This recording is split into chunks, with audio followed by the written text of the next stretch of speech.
بسم الله الرحمن الرحيم. من هو الخميني؟ الجزء الرابع. علاقة الكيان الصهيوني والأمريكي بالخميني.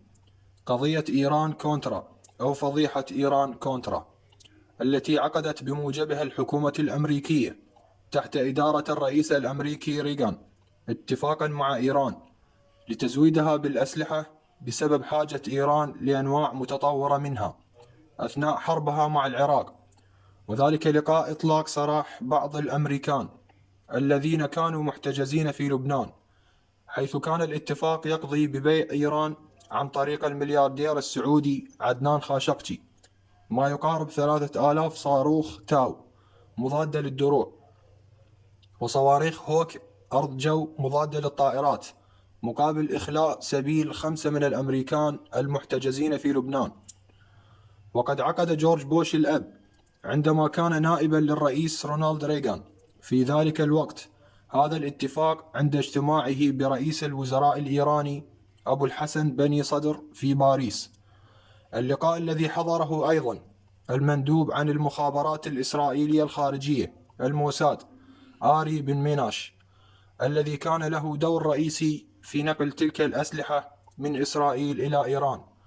وفي آب أغسطس من عام 1985 تم إرسال 96 صاروخا من نوع تاو من إسرائيل إلى إيران على متن طائرة DC-8 انطلقت من إسرائيل، إضافة لدفع مبلغ مقداره $1,217,410 أمريكي إلى الإيرانيين لحساب في مصرف سويسرا يعود إلى تاجر سلاح إيراني يدعى قرباني فر.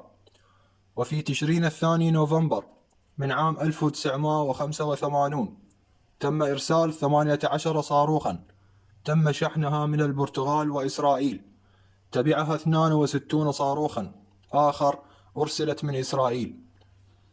إيران كونترا تعرف أيضا بفضيحة إيران جيت أثناء حرب العراقية الإيرانية في ثمانينات القرن العشرين.